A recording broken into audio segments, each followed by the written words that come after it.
नमस्कार। आपका अखबार के YouTube चैनल पर आपका स्वागत है। मैं हूं प्रदीप सिंह। आज रविवार का दिन है, रविवार स्पेशल का दिन है। तो आज बात करेंगे एक राज्य के विभाजन की। जी हां, दक्षिण भारत का राज्य आंध्र प्रदेश, जिसका विभाजन करके आंध्र प्रदेश और तेलंगाना दो राज्य बने। तो तेलंगाना को बनाने की ज़रूरत क्या थी, कौन लोग बनाना चाहते थे, उसका वास्तविक मकसद क्या था? क्या केवल तेलंगाना अलग राज्य बनाने की मांग पुरानी थी, इस वजह से बना, या उसका कोई और मकसद था? जिन लोगों ने ये करवाया वो अपने मकसद में कामयाब हुए या नहीं हुए तो क्या हुआ, इस सब की बात करेंगे। लेकिन ये कहानी शुरू होती है 2009 से, जब संयुक्त आंध्र प्रदेश के मुख्यमंत्री YS राजशेखर रेड्डी का निधन हो गया एक हेलीकॉप्टर दुर्घटना में। उनके निधन के अगले दिन के रोसैया को कांग्रेस के उनको मुख्यमंत्री बना दिया गया।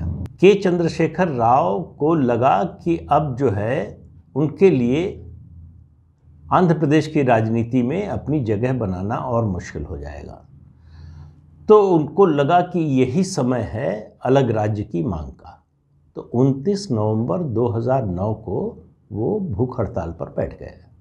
उनको गिरफ्तार कर लिया गया, फिर भी जेल में भी भूख हड़ताल पर रहे और उनकी तबीयत धीरे धीरे खराब होने लगी। इस बीच में एक और चीज़ हुई। राजशेखर रेड्डी के बेटे जगन रेड्डी, उनकी महत्वाकांक्षा जागने लगी। वो चाहते थे कि उनके पिता के उत्तराधिकारी के रूप में उनको राज्य का मुख्यमंत्री बनाया जाए। सोनिया गांधी इसके बिल्कुल खिलाफ थी। उन्होंने इसका विरोध किया।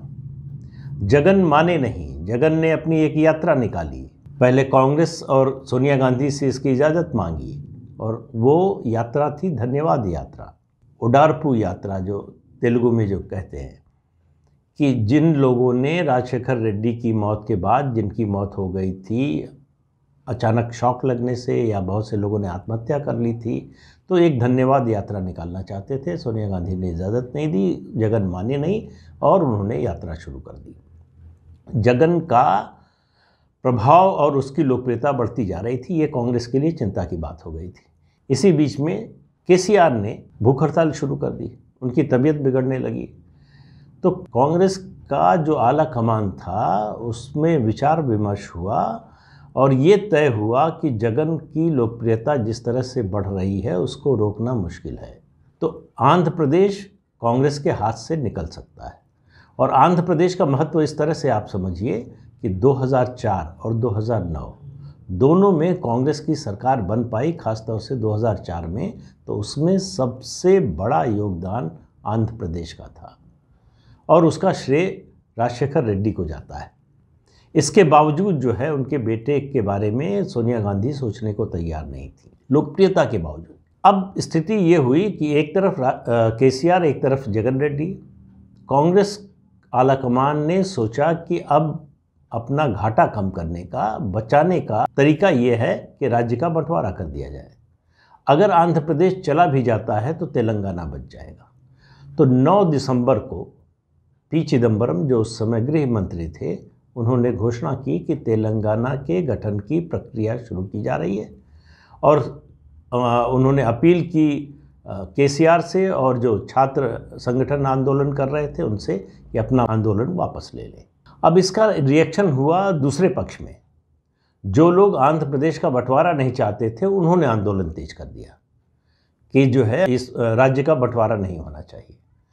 तो 10 दिसंबर को अभिषेक मनु सिंघवी ने एक बयान दिया और कहा कि राज्य का बंटवारा करने के लिए ज़रूरी है कि विधानसभा से सर्वसम्मति से प्रस्ताव आए। मालूम था कि सर्वसम्मति नहीं हो सकती है। ये जब बयान आया तो वहाँ जो है आंध्र प्रदेश में और स्थिति खराब हो गई और धीरे धीरे स्थिति जो है, राजनीतिक स्थिति बिगड़ने लगी। अब इसका नतीजा ये हुआ कि लोकसभा में TDP और कांग्रेस के जो आंध्र प्रदेश के सदस्य थे उनमें दो फाड़ हो गया। जो एक तेलंगाना समर्थक, दूसरा संयुक्त आंध्र प्रदेश का समर्थक, दोनों में आपस में झगड़े होने लगे। इसी बीच में विदर्भ, गोरखालैंड, बोडोलैंड, मेरू प्रदेश, राजस्थान को विभाजित करके इसकी मांग होने लगी। मायावती जो उस समय उत्तर प्रदेश के मुख्यमंत्री थी, उन्होंने चिट्ठी लिखी प्रधानमंत्री को कि उत्तर प्रदेश का 4 हिस्सों में बंटवारा हो जाना चाहिए। अब पूरे देश में इसकी मांग होने लगी। कांग्रेस फंस रही थी धीरे धीरे, क्योंकि जब सन 2000 में अटल बिहारी वाजपेयी की सरकार ने मध्य प्रदेश, बिहार और उत्तर प्रदेश का बंटवारा करके मध्य प्रदेश से निकालकर छत्तीसगढ़, बिहार से निकालकर झारखंड और उत्तर प्रदेश से निकालकर उत्तराखंड राज्य का गठन किया, तो कांग्रेस ने विरोध किया कि राज्यों का पुनर्गठन जो है वो 1956 में जो हुआ था भाषाई आधार पर, अगर फिर से करना है तो दूसरा राज्य पुनर्गठन आयोग बनाया जाना चाहिए। ये 2000 में कांग्रेस ने मांग की। उस मांग पर ये आंदोलन शुरू होने से पहले तक खड़ी हुई थी कांग्रेस। अब जैसे ही ये आंध्र प्रदेश के विभाजन की और तेलंगाना बनाने की मांग हुई, कांग्रेस ने कहा कि नहीं, इसकी ज़रूरत नहीं है, दूसरे राज्य पुनर्गठन आयोग की ज़रूरत नहीं है, क्योंकि उसको अपना एक राजनीतिक हित नज़र आ रहा था। बताता हूँ कि वो राजनीतिक हित क्या था, कैसे नज़र आ रहा था, उसका नतीजा क्या हुआ। जैसे जैसे दबाव बढ़ने लगा, आंध्र प्रदेश में आंदोलन तेज होने लगा, छात्र कूद गए, हिंसा होने लगी, तो 3 फरवरी 2010 को 5 सदस्यों की एक कमेटी गठित की गई, जिसके जस्टिस श्री कृष्ण जो है वो अध्यक्ष बनाए गए। उन्होंने सारे जितने स्टेक होल्डर्स थे उनसे बात की, राज्य भर में घूम के बात की, इंटेलिजेंस, पुलिस और जो भी इस तरह के कामों से जुड़े हुए लोग थे, NGO, सबसे बात की और 30 दिसंबर 2010 को अपनी रिपोर्ट दे दी। रिपोर्ट में 6 सुझाव दिए गए, लेकिन मोटे तौर पर जो है वो 2 ही सुझाव थे। एक सुझाव था कि बंटवारा ना हो, दूसरा था कि बंटवारा हो। उस हालत में 4 विकल्प दिए गए थे कि कैसे बंटवारा हो। हैदराबाद का क्या हो, हैदराबाद तेलंगाना की राजधानी बन जाए, या फिर दूसरा सुझाव था कि हैदराबाद को जो है यूनियन टेरिटरी बना दिया जाए।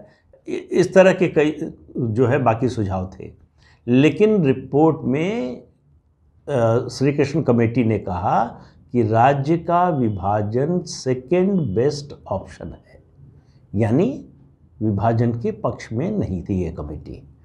तो ये एक तरह से इसका निष्कर्ष निकाला गया कि राज्य का विभाजन नहीं होगा। तो इसका जो असर होना था वो हुआ, और 6 जनवरी 2011 को श्री कृष्ण कमेटी की रिपोर्ट को सार्वजनिक कर दिया गया। एक ऑल पार्टी मीटिंग बुलाई गई, उसमें सार्वजनिक किया गया। इसमें BJP, TDP और TRS के लोग नहीं गए।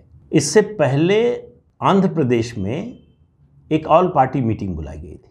उसमें CPM को छोड़कर बाकी सभी दल इस पक्ष में थे कि तेलंगाना राज्य अलग बन जाए। लेकिन जब इस तरह से दबाव बनने लगा तो कांग्रेस जो है हमेशा जैसे बड़े मुद्दों पर होता है, दुविधा में थी। विधानसभा से प्रस्ताव आ गया कि तेलंगाना राज्य नहीं बनना चाहिए। चूँकि कांग्रेस का बहुमत था, तो बहुमत से उन्होंने प्रस्ताव पास करा दिया कि नहीं बनना चाहिए। अब इस तरह के पहले भी उदाहरण रहे हैं कि अगर विधानसभा से प्रस्ताव न भी हो, खिलाफ की छोड़िए, न भी हो, तो भी केंद्र सरकार को ये अधिकार है कि किसी भी राज्य का पुनर्गठन कर सकती है। तो अब मामला आंध्र प्रदेश में राजनीतिक रूप से गरमाने लगा था। लगातार कांग्रेस को लगने लगा कि उसका नुकसान हो रहा है। अब ये समझ में आने लगा कि कांग्रेस का आंध्र प्रदेश में जो जनाधार था वो खिसक रहा है और 2 हिस्सों में बंट रहा है। एक आंध्र प्रदेश में जो है जगन रेड्डी की तरफ जा रहा है, और दूसरा जगन रेड्डी और कई TDP के बीच में है, और दूसरा जो है तेलंगाना वाला जो हिस्सा है उसमें KCR की लोकप्रियता लगातार बढ़ती जा रही है। तो ये तय हुआ कि घाटा कम करने के लिए राज्य का विभाजन कर दिया जाए और KCR को साथ ले लिया जाए। तो तेलंगाना में KCR को साथ लेके हम स्वीप कर सकते हैं, तो एक हिस्सा हमारे पास रहेगा। और KCR ने अपने कार्ड बहुत चतुराई से खेले। वो लगातार कांग्रेस के संपर्क में थे, सोनिया गांधी से मिले, फिर सोनिया गांधी से दोबारा मिलने गए पूरे परिवार के साथ, सोनिया गांधी के पैर छुए, कहा कि मैं तो कांग्रेस के साथ आने के लिए तैयार हूँ। और फिर आखिर में उन्होंने ये शर्त रख दी, ये कहा कि अगर कांग्रेस पार्टी तेलंगाना राज्य का गठन करती है तो मैं जिस दिन गठन होगा उसके बाद जो भी चुनाव होगा, 2014 में ही चुनाव थे, विधानसभा और लोकसभा दोनों के चुनाव साथ होने थे, तो मैं 2014 के चुनाव से पहले अपनी पार्टी का कांग्रेस में मर्जर कर दूंगा। अब इस भुलावे में कांग्रेस पार्टी आ गई और लगा कि ये जो है इस तरह से हम आधा हिस्सा बचा सकते हैं। जब केसीआर का ये प्रस्ताव आया तो कांग्रेस पार्टी ने 12 जुलाई को एक बैठक हुई जिसमें मनमोहन सिंह, सोनिया गांधी, अहमद पटेल, उस समय गृह मंत्री थे शिंदे हो गए थे, सुशील कुमार शिंदे, वो गुलाम नबी आज़ाद, AK एंटनी, ये लोग थे। यहाँ एक प्रेजेंटेशन हुआ स्टेट के बाइफर्केशन को लेकर। इसमें उस समय के आंध्र प्रदेश के मुख्यमंत्री किरण रेड्डी, डिप्टी CM और PCC प्रेसिडेंट, ये 3 लोग आए, प्रेजेंटेशन दिया। और इसमें केवल डिप्टी CM जो थे वो तेलंगाना के पक्ष में थे, बाकी राय बनी कि स्टेट का बंटवारा कर दिया जाए। ये होने के बाद जब फैसला हो गया कि स्टेट का बंटवारा होगा तो 30 जुलाई को कांग्रेस वर्किंग कमेटी की बैठक हुई और उसमें प्रस्ताव पास हो गया कि ये प्रदेश का बंटवारा होना चाहिए। अच्छा, जो श्री कृष्ण कमेटी की रिपोर्ट थी उसमें एक एनेक्शर था जो सीक्रेट था। उस सीक्रेट एनेक्शर में क्या था ये इसको सार्वजनिक नहीं किया गया, उसको गुप्त रखा गया। तो इसके बारे में कांग्रेस नेता जयराम रमेश ने जस्टिस श्री कृष्ण को पत्र लिखा। जयराम रमेश और जस्टिस श्री कृष्ण के पारिवारिक संबंध थे, इस नाते उन्होंने पूछा कि दरअसल उसमें है क्या उस सीक्रेट रिपोर्ट में। तो ईमेल के जरिए जस्टिस श्री कृष्ण ने उनको जवाब दिया और कहा कि इसमें हमने इंटेलिजेंस के लोगों से, पुलिस के लोगों से बात की और ये रिपोर्ट सामने आई कि अगर तेलंगाना राज्य बना तो ये नक्सलियों के हाथ में जा सकता है, नक्सल गतिविधियां बढ़ जाएंगी, जो आंध्र प्रदेश सरकार ने सख्ती करके नक्सल आंदोलन को कुचला था वो फिर से सिर उठाएगा। अब आप देखिए, ये रिपोर्ट मिलती है कांग्रेस पार्टी को, उसकी सरकार है, कि अगर अलग राज्य बना तो तेलंगाना में नक्सल प्रभाव बढ़ सकता है, फिर भी अलग राज्य बनाने का फैसला किया। इस रिपोर्ट को कभी सार्वजनिक नहीं किया। इस रिपोर्ट के बारे में जयराम रमेश ने इंडिया टुडे में 2016 में एक लेख लिखा, उसके जरिए ये जानकारी सामने आई। उससे पहले तक सरकार की ओर से कोई जानकारी नहीं आई थी। अब ये सवाल था कि तय हो चुका था राज्य का बंटवारा होगा, तो उसके बाद फिर, और ये याद रखिए बीजेपी इसके समर्थन में थी कि तेलंगाना अलग राज्य बने। बीजेपी बार बार कांग्रेस से कह रही थी तो अगर बनाना चाहते हैं तो संसद में विधेयक लाइए। विधेयक लाया गया। अब आप देखिए कि किस तरह से उस विधेयक को पास कराया गया। आज जो लोग आलोचना कर रहे हैं बीजेपी की, मोदी सरकार की, कि किस तरह से किसान बिल पास कराया गया, उन्होंने क्या किया था जब उनकी सरकार थी, सुनिए। सदन में इतना हंगामा था विधेयक पर, वोटिंग से पहले विपक्ष के सारे सदस्यों को मार्शल बुलाकर उठाकर बाहर कर दिया गया। जो टीवी रिकॉर्डिंग होती थी, जितने कैमरे थे, सब बंद करा दिए गए। कमरा तो वोटिंग के समय वैसे भी बंद होता है, बंद करा दिया गया। उसके बाद ध्वनि मत से प्रस्ताव पास हुआ एक राज्य के पुनर्गठन का, या कहें एक राज्य के विभाजन का। ये भारत के इतिहास में इससे पहले कभी नहीं हुआ कि इस तरह का प्रस्ताव, इतना महत्वपूर्ण प्रस्ताव, उस पर वोटिंग ना हो, ये कभी नहीं हुआ। ध्वनि मत से ऐसे प्रस्ताव कभी पास नहीं किए जाते। जो लोग कृषि कानून को ध्वनि मत से पास कराने पर हल्ला मचा रहे हैं, वो इस वाकये को शायद भूल गए। अब संसद से प्रस्ताव पास हो गया, पहुंचा राष्ट्रपति के पास। अब जो है डर शुरू हुआ कांग्रेस हाईकमान का, प्रधानमंत्री को भी, सोनिया गांधी को भी, कि प्रणब मुखर्जी क्या करेंगे। उस समय तक प्रणब मुखर्जी राष्ट्रपति बन चुके थे। और इन लोगों के सामने उदाहरण था 1958 का। 1958 यानी 1958 में विधान चंद्र राय, जो पश्चिम बंगाल के मुख्यमंत्री थे, उनके सामने केंद्र सरकार ने ये प्रस्ताव रखा था कि ईस्ट पाकिस्तान को कुछ हिस्सा, पश्चिम बंगाल का कुछ किलोमीटर का हिस्सा जो है ज़मीन, वो दी जानी थी। ये सहमति बन गई थी। चंद्र राय ने विधानसभा से प्रस्ताव पास कराया कि ये हम नहीं देंगे। आखिर में नेहरू जी को संसद से प्रस्ताव पास करा के ये काम करना पड़ा। तो ये डर था सोनिया गांधी और मनमोहन सिंह और पूरी कांग्रेस पार्टी को कि प्रणब मुखर्जी इस मामले में 3 काम कर सकते हैं।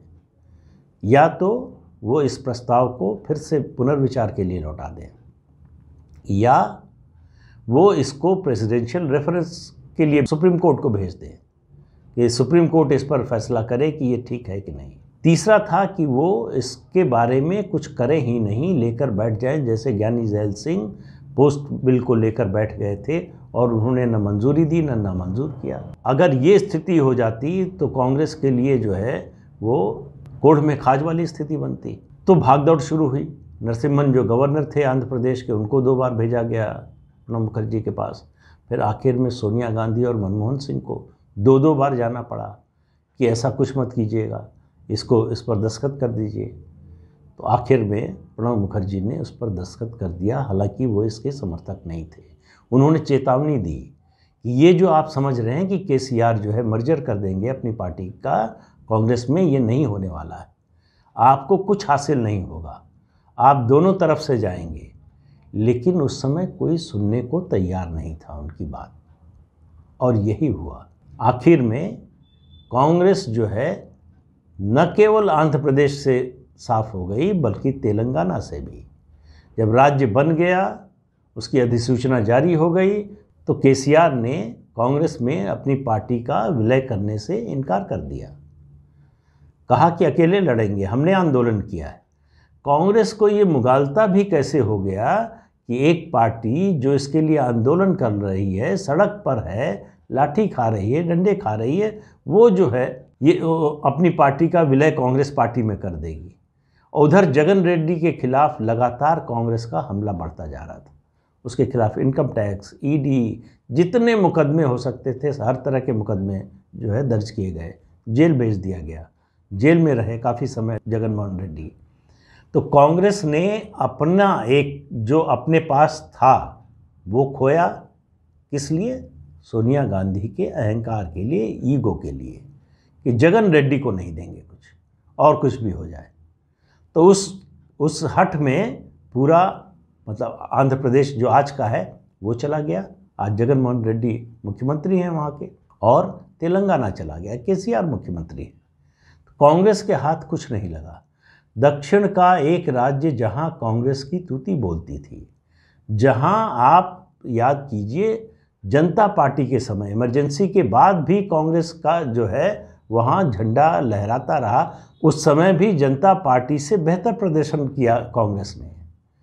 वहीं उसी प्रदेश से मेढक एक लोकसभा क्षेत्र है, जहाँ से जब डिस्क्वालीफाई हो गई थी इंदिरा गांधी, तो जो बाई इलेक्शन लड़ने के लिए मेढक गई थी, वहाँ से जीत कर आई थी, तब संसद में पहुँची थी जनता पार्टी के राज में।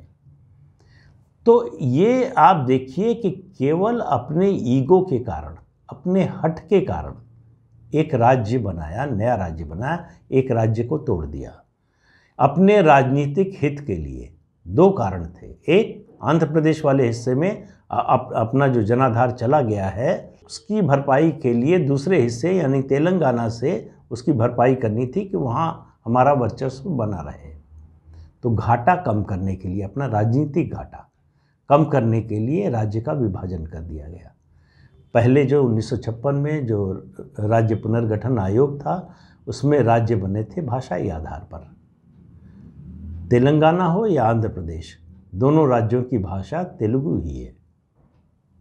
तो कांग्रेस ने कैसे कैसे काम किए हैं, किस तरह से अपनी ज़मीन खोई है, इसका उदाहरण है तेलंगाना का बनना। तो ये कहानी, इससे आप समझिए, सबक लेना चाहिए राजनीतिक नेताओं को, राजनीतिक दलों को। क्षुद्र राजनीतिक स्वार्थ के लिए उठाए गए कदम, लिए गए फैसले कभी फलदायी नहीं होते, उसका नतीजा हमेशा बुरा होगा। ये कांग्रेस पार्टी को पता नहीं, अभी समझ में आया है कि नहीं मुझे नहीं मालूम, लेकिन इतना तो तय है कि तय क्या है, मतलब तो सच्चाई है कि कांग्रेस पार्टी दोनों राज्यों से ख़त्म हो गई है। तेलंगाना में जो थोड़ा बहुत बचा था वो भी अगले चुनाव तक देखिए आप, बीजेपी जो है उसको भी हड़प लेने वाली है, उस पर भी कब्जा कर लेने वाली है। बीजेपी बहुत तेज़ी से तेलंगाना में आगे बढ़ रही है। वो उसने अपनी स्थिति जो है नंबर 2 की तो अभी बना ही ली है परसेप्शन में। चुनाव तक उसकी स्थिति और बेहतर होने वाली है। केसीआर को अब खतरा कांग्रेस पार्टी से नहीं है तेलंगाना में, उनको खतरा है बीजेपी से। इसलिए सीधी लड़ाई, सीधा हमला वो आजकल बीजेपी पर कर रहे हैं। तो ये कांग्रेस पार्टी ने जो 10 साल का राज था उसमें किस तरह के कुकर्म किए, घोटाले, घपले, लोगों को परेशान करना, जो है सैफरन टेरर की बात करना, हिंदू आतंकवाद की बात करना, ये कहना कि भाजपा और आरएसएस के लोग जो है आतंकवादियों को ट्रेनिंग देते हैं, हथियार देते हैं, इन सब के सहित ऐसे ऐसे काम किए हैं कांग्रेस पार्टी ने उन 10 सालों में। उससे पता चलता है कि उसके पतन का कारण क्या है। आज जहां कांग्रेस है वो इससे और नीचे ही जाने वाली है, क्योंकि अभी भी माइंडसेट नहीं बदला है, वो अभी सोच नहीं बदली है, सोच वही है। अगर आज फिर ताकत मिल जाए तो फिर वही करेंगे। तो इसलिए कांग्रेस ने जो किया उसका फल भुगत रही है। तो जो कहते हैं ना कर्मा, वो लौट कर आता है आपके पास। जो बोएंगे वही काटेंगे। तो आज के अंक में इतना ही। अगले अंक में फिर मिलेंगे किसी नए मुद्दे के साथ। तब तक के लिए इजाज़त दीजिए। नमस्कार। आपसे अनुरोध है कि ये चैनल देखिए, शेयर कीजिए, लाइक कीजिए और सब्सक्राइब ज़रूर कीजिए। नमस्कार।